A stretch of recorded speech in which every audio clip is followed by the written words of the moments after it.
Olá, senhoras e senhores. Eu sou Ana Júlia e hoje irei apresentar para vocês minha pesquisa Mudança de Atitude perante ao Comportamento Preconceituoso Religioso. Essa pesquisa foi orientada pelo Márcio Moreira. Primeiramente, vamos entender o conceito de religião e entender como ela afeta nossa sociedade. Depois, vamos entender o que é a intolerância religiosa e como a psicologia comportamental entende essa questão. Depois, vamos compreender como a história em quadrinhos pode ajudar a combater esse preconceito. Então, vamos lá. O que é a religião? A religião é um fenômeno muito complexo, galera, e ela é considerada um serviço ou culto para algum ser divino ou um fenômeno sobrenatural através de ritos, preces e observância. A religião está presente com a humanidade há muito tempo mesmo, sendo considerada uma companheira constante. E por que ela é tão importante de ser estudada? Bem, é porque ela influencia na nossa compreensão de subjetividade individual e na percepção da vida e da morte. Além disso, a religião molda nossos comportamentos e nossa sociedade, sendo um importante elemento cultural. Por exemplo, no Brasil, a religião católica é muito difundida e ela acaba fazendo com que certos comportamentos morais sejam vistos e aceitos. Por exemplo, atos sexuais antes do casamento é proibido pela religião católica. Logo, essa prática é muito mal vista na realidade, mesmo a pessoa não sendo religiosa. Bem, no Brasil, uma grande parcela da população é católica ou evangélica, e a menor parte são hinduístas. E, por causa dessa tanta diversidade religiosa no país, o Brasil, com a Constituição Federal de 1988, garantiu várias leis, criou várias leis e se tornou um Estado laico, que garante o respeito ao pluralismo religioso e evita qualquer forma de favorecimento ou discriminação religiosa. Contudo, a gente não vê isso na realidade, pois, segundo a BBC, em 2023, ou seja, o ano passado, o número de denúncias de intolerância religiosa aumentou em 106% em relação ao ano de 2022. Ou seja, a gente vê um acréscimo de intolerância religiosa. Mas o que seria isso, Ana Júlia? Bem, a intolerância religiosa é um conjunto de ideologias e atitudes ofensivas a diferentes crenças e religiões, podendo, em casos extremos, tornar-se uma perseguição. Ou seja, um exemplo de intolerância é quando um indivíduo quebra a imagem de um santo ou quebra uma oferenda, fala que a pessoa é do mal, que ela não deve ser confiada por causa daquela religião. Tudo isso é uma intolerância que muitas vezes está enraizado no pensamento cultural brasileiro. E essa origem dessa intolerância vem do Brasil colonial, que por causa da religião predominante dos colonizadores, que eram católicos, difundiu que as religiões indígenas ou afro seriam inferiores e muitas vezes mal vistas. Isso resulta que acaba que a maior parte da intolerância religiosa se volta nas práticas de alvos praticantes de matriz africana e muitas vezes destinadas para o público feminino. Isso causa um grande sofrimento, tanto para o indivíduo como toda a comunidade. E bem, como é que a psicologia, a análise do comportamento, entende essas questões de preconceitos religiosos, dessa intolerância? Bem, segundo a psicologia comportamental, a intolerância religiosa é uma atitude, ou seja, é um comportamento verbal, uma forma de expressar verbalmente, sendo que a formação de atitudes ocorre pelo estabelecimento de funções de estímulos, através de socialização do indivíduo dentro de um grupo social com base nas suas crenças e práticas. Ou seja, a atitude, a opinião da pessoa, o comportamento verbal dela foi formado baseado naquilo que ela experimentou, vivenciou no seu dia a dia. Ou seja, ela associou o comportamento das pessoas, ela visualizou e meio que deu um Ctrl+C, Ctrl+V e copiou esses comportamentos. Logo, a formação de atitudes preconceituosas em relação a determinada religião foram aprendidas e reforçadas através de contingências sociais de reforçamento. E muitas vezes está associado ao dia a dia dela, através da presença dos pais, da família, dos amigos. E como podemos combatê-la?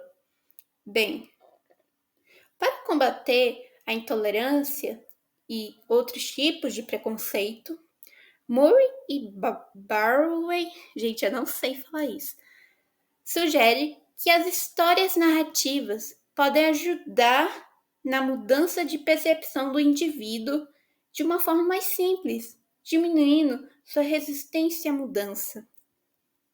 Ou seja, quando uma pessoa lê uma história narrativa, uma história fantasiosa, ela acaba se identificando com os personagens e podendo replicar na realidade. Moreira e seus colaboradores, em 2022 e 2023, realizaram diversos experimentos sobre se a história em quadrinhos conseguiam mudar as atitudes dos participantes. E com base nisso é que vem a minha pesquisa, que por se tratar de um campo de pesquisa que está bastante atual, como a gente vê na notícia da BBC, a gente precisa combater esse tipo de preconceitos. E é muito importante também olharmos para o tema de religião, que muitas vezes é deixado de lado. E o objetivo dela é que tem como foco verificar a possibilidade de atenuar a intolerância religiosa no Brasil através da leitura, assim combatendo de maneira eficaz e sem ferir o outro o preconceito religioso no país. E essa leitura seria através das histórias em quadrinhos. Bem, tópicos do método. Como é que foi feita essa pesquisa? Foi realizado uma pesquisa com 3 participantes escolhidos por conveniência, sendo uma de direito, uma de engenharia da computação e outra de um curso da saúde, com idades entre 18 a 30 anos, e elas não tinham nenhuma experiência com esse tipo de pesquisa realizada. O local foi uma instituição de ensino superior no DF e o delineamento foi um delineamento pré-teste e pós-teste. Ou seja, o que é esse delineamento? O pesquisador mede o indivíduo ou um grupo antes e depois da variável em estudo para verificar se houve algum efeito decorrente da intervenção. Ou seja, eu medi se antes da pessoa ler a história e depois que ela leu a história, eu medi de novo. E como é que eu medi, gente? eu medi através do formulário de escala diferencial semântica, o formulário EDS. E para isso, para ocorrer essa pesquisa, também foi usado o formulário de TCLE, que é o Termo de Consentimento Livre e Esclarecido, que toda pesquisa deve ter, e a própria história em quadrinhos, que foi inventada por mim. Bem, o que é essa escala EDS? A escala diferencial semântica mede o significado afetivo das atitudes, opiniões, percepções, imagem social, personalidade, preferência e interesse das pessoas sobre determinados conceitos, objetos ou fenômenos. Ou seja, apareceu essa escala para o participante, ele olhou a figura, que é o do personagem da história, e vai medir se ele está mais alegre ou se está mais triste, sendo da escala de 1 a 7. Depois de entender, visualizar e achar, eu acho esse personagem está mais ou menos alegre, ela vai marcar no formulário. Isso acontece em 2 vezes, como eu expliquei, antes da história e depois da história. Bem, e os personagens da história e quadrinho foram esses daqui. A Sarah, que é a vítima da situação, ela é uma testemunha de Jeová que sofre um acidente de carro e vai parar no hospital. Temos o Dr. Luiz, que ele é o defensor da Sarah. Ele vai realizar a cirurgia junto com o Dr. Carlos. O Dr. Carlos, ele não aceita a religião da Sarah e começa a falar frases preconceituosas, diminuindo-a e, ao mesmo tempo, saindo da cirurgia, deixando a saúde dela de lado. Por exemplo, aqui vamos algumas cenas de intolerância dentro da história em quadrinho. O Dr. Carlos falando para o Dr. Luiz sobre a Sarah. Só falta esse tipinho de religião, não ajuda em nada, só atrapalha. Um outro quadro. Esse tipo de gente não deveria serem levados a sério. Depois da leitura da história em quadrinho, foi realizada de novo o formulário de EDS, a escala diferencial semântica. E agora vamos analisar os resultados dessa pesquisa. A coleta de dados foi realizada nos dias 14 de 9 de 2023 e no dia 16 de 9 de 2023. As sessões tiveram uma duração de 18 minutos em média e foram realizadas de forma presencial dentro de uma sala de aula. Bem, aqui temos o resultado dos participantes, onde o gráfico mostra os adjetivos utilizados pela tabela. Aqui embaixo temos as variações do personagem, o personagem em si do ladinho, para a gente entender quem é o quem. E essas linhas denominam o momento da coleta, sendo o azul pré-teste, o vermelho pós-teste 1 e o amarelinho pós-teste 2. O que é esse pós-teste 1, pós-teste 2? É que no meio da história em quadrinho, eu medi o participante, continuei a história e medi de novo. Mas para visualizar essa variação de resultados, eu decidi utilizar esse gráfico, onde mostra as linhas dos personagens, sendo o azul o Dr. Luiz, o vermelho a Sarah e o amarelo o Dr. Carlos. Aqui é a média dos resultados, depois de calcular eles, e temos a condição experimental, que é antes da história, depois da história, que você lê até uma parte, e o pós 2, que quando você terminou toda a história e foi medido de novo.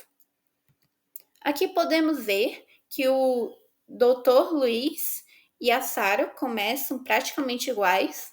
A avaliação do Dr. Luiz sobe, ou seja, a atitude é positiva, e depois decai lá no final. Enquanto a Sarah, ela se mantém neutra durante toda a história.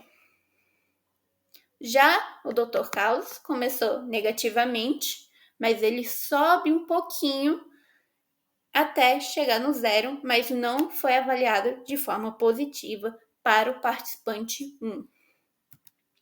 Já para o participante 2, o Dr. Luiz praticamente não teve uma avaliação positiva, ele se manteve e decai um pouquinho no final. Enquanto a Sarah, ela sofre muita atitude negativa e decai, começando inicialmente com uma atitude positiva e no final ela é avaliada negativamente, enquanto o Dr. Carlos, ele se mantém negativamente. Para o participante 3, a gente vê que o Dr. Luiz começa no 0, ele sobe a avaliação e no fim decai de novo.